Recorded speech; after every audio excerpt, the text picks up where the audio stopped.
Hi. Um, a lot can happen within an hour. Lives can change. Births can be born. Deaths can happen. A person can do amazing things within an hour. Skydive. All the great things that happen in life. Um, if you think about it, actually happens within an hour. I like reading books that are more inspiring, to make you think, um, to make you draw on what could be, the possibilities in life. I look at things or I read things that are more uplifting, things that will inspire a person to grow. And those are things that are just important to me because I believe they help build character and build, to inspire people to build within themselves. And the story that I actually looked at and presenting tonight is a story called A Story of an Hour, and it is written by Kate Chopin. Excuse me. Um, Knowing that Miss Millard was affected with a heart trouble, great care was taken to break to her as gentle as possible the news of her husband's death. It was her sister Josephine who told her, in brief sentences, veiled hints that revealed and half concealing. Her husband's friend Richards was there too, near her.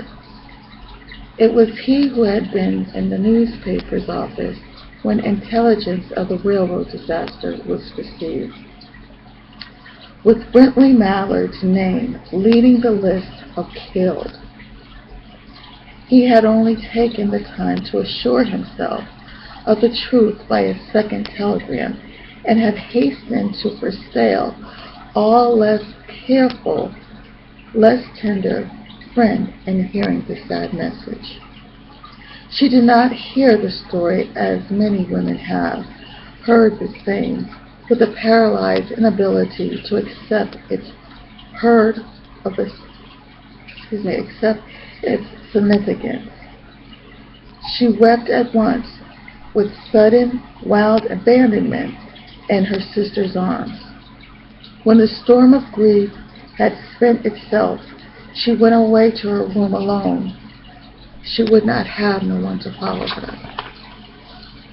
There stood facing the open window a comfortable, roomy armchair. Into it this she sank, pressed down by a physical exhaustion that haunted her body and seemed to reach into her soul. She could not see the open square before her house, the tops of trees that were all aquiver with a new spring's life. The delicious breath of rain was in the air. In the streets below, a peddler was crying her wares. The notes of a disaster, of a distant song, which sang one was singing, reached her faintly, and countless sparrows were twittering in the eaves. There were patches of blue skies showing her, and there through the clouds that had met and piled one above the other, in the west facing her window. She sat with her head thrown back upon the cushions of the chair, quiet, motionless, except when a sob came up into her throat and shook her, as a child who has cried in itself to sleep continues to sob in its dreams. She was young, with a fair, calm face whose lines bespoke repression and even a certain strength. But now there was a dull stare in her eyes, whose gaze was fixed away off yonder on one of those patches of blue skies. It was not a glance of reflection, but rather indicated a suspicion of intelligent thought. There was something coming to her, and she was not waiting for it. Fearfully, What was it? She did not know. It was too subtle and inclusive to name, but she felt it, creeping out of the sky, reaching toward her through the sounds of scents, the colors that filled the air.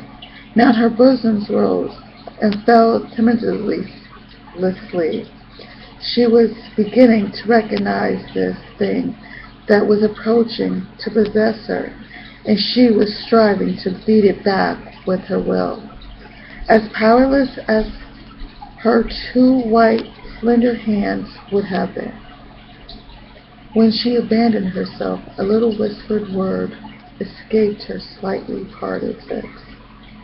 She said it over and over until it was under her breath, free, free, free.